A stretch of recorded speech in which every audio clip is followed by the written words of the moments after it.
eerie moonlit night, there was a pregnant cowgirl named Kamala.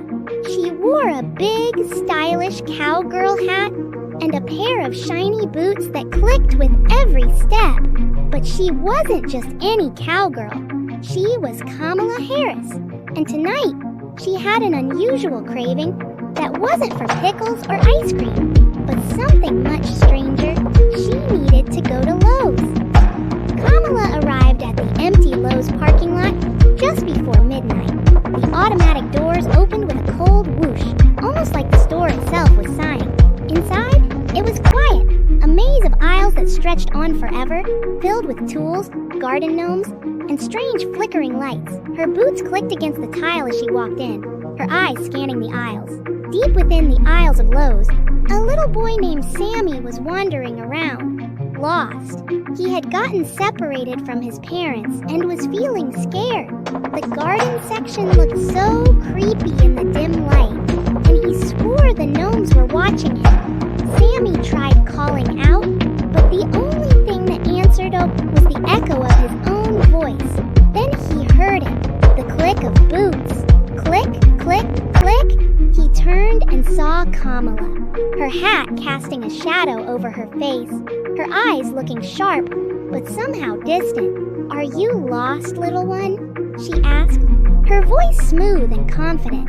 It was a voice that usually spoke about big things like policies and changes, but tonight it had a different tone, almost playful, but in a way that sent shivers down Sammy's spine. Before Sammy could react, Kamala opened her legs, and strange ghostly babies shot out, floating in the air and landing all around Sammy. The babies giggled and crawled off, heading straight for the hardware section. Sammy could only watch, frozen in fear, as they picked up power tools, drills, saws, hammers, and came rushing back towards him. Kamala grinned as she watched the babies surround Sammy. "You see, little one," she said, her eyes glinting, "tonight you're going to be more than just a boy. You're going to become something useful for me." The babies, with surprising strength, worked quickly. They began using the tools on Sammy, who felt his body twist and change. He couldn't tell what was happening, but suddenly, the shadows shifted, and from behind, the aisles emerged none other than Joe Biden. Joe, looking disoriented and bewildered, approached Kamala and the transformed Sammy. The babies turned their attention to him, their tiny hands holding power tools aloft. They began working on Joe, who didn't seem to resist, almost as if he knew what was happening, but was powerless to stop it. Kamala laughed, a sound that echoed through the store. She climbed onto Joe Biden's back, who now looked more like a strange mechanical steed, with metallic features and power tools attached. Kamala pulled out a saddle, slapped it onto him, and said, "Time to ride, my trusty Joe." She kicked him forward, and they galloped through the aisles, her laughter mixing with the clanking of Joe's mechanical hooves. As they rode, the ghostly babies followed, chasing other lost children in the store, shooting them with the same eerie transformation. One by one, the kids turned into odd figures, mechanical versions of themselves with rake hands, screwdrivers for ears, and bodies covered in hardware.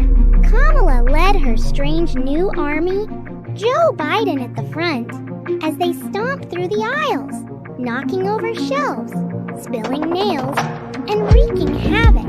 The lights flickered faster and faster, and the garden gnomes seemed to giggle from their shelves as they watched. Kamala reached the front of the store, looking out into the dark night, her eyes gleaming with determination. "We're going to take over every Lowe's," she said, her voice steady and commanding. "One store at a time, until every Lowe's in the country belongs to us." With a kick, She led her army of strange power tool creatures out of the shattered glass doors, charging into the night. The sound of metallic footsteps clanged against the pavement, her laughter echoing with the bizarre mechanical noises of her recruits. People say that if you ever go to Lowe's late at night, you might hear the distant sound of clanging metal and a voice speaking in confident, persuasive tones.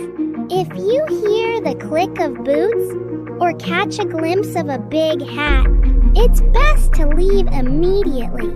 Kamala might just decide that you'd make a fine addition to her eerie, Lowe's conquering army